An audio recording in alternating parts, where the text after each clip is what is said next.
agama Kristen di Israel tuh cuman 3%. Kenapa masih banyak orang Kristen yang memihak di Israel?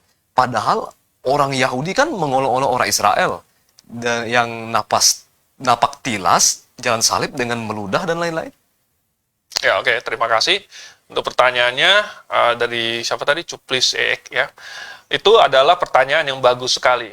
Nah, secara pribadi, saya berpendapat begini, saya orang Kristen.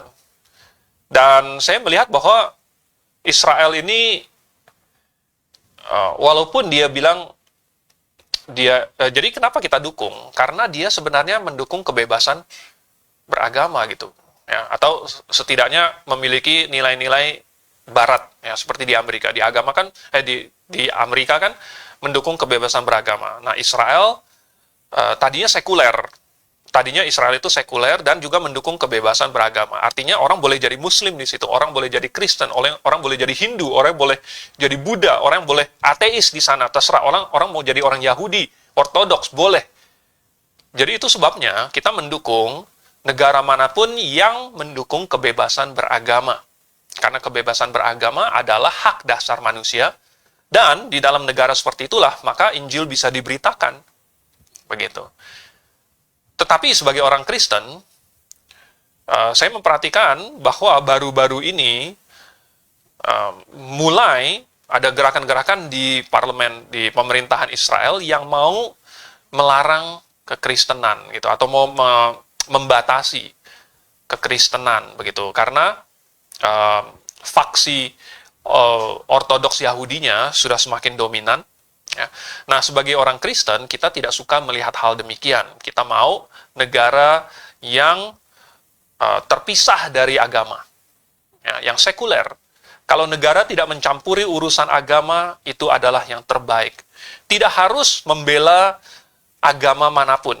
Ada agama mayoritas tidak harus dibela oleh pemerintah. Ada agama minoritas tidak harus ditindas. Jangan ditindas oleh pemerintah.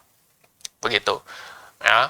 Nah, kita sebagai orang Kristen, kita tidak mendukung keyahudian. Ya, kita mendukung pemberitaan Injil. Nah, kenapa kita bisa membela negara-negara tertentu? Karena kita membela moralitas yang tinggi.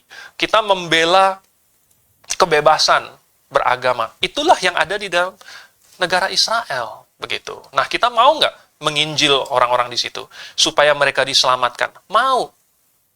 Begitu. Ya. Oke, kira-kira begitu. Jadi kita harus bijaksana. Kita bukan mendukung secara membabi buta. Kita bukan mendukung karena mereka orang Yahudi. Bagi kita orang Indonesia, Yahudi atau non-Yahudi tidak terlalu masalah. Memang kita punya koneksi dengan orang-orang yang memiliki koneksi yang sama dengan perjanjian lama. Ya. Mereka punya koneksi yang erat dengan perjanjian lama. Kita sebagai orang Kristen juga punya koneksi dengan perjanjian lama. Di situ kita sudah punya persamaan baik. Tetapi karena mereka menolak Yesus Kristus, maka mereka sama bagi kita, sama dengan orang-orang lain yang belum diselamatkan. Mereka butuh Injil, dan kita perlu menyelamatkan mereka. Kita perlu mengasihi mereka, sama seperti kita mengasihi orang yang belum percaya kepada Yesus. Oke, kira-kira begitu.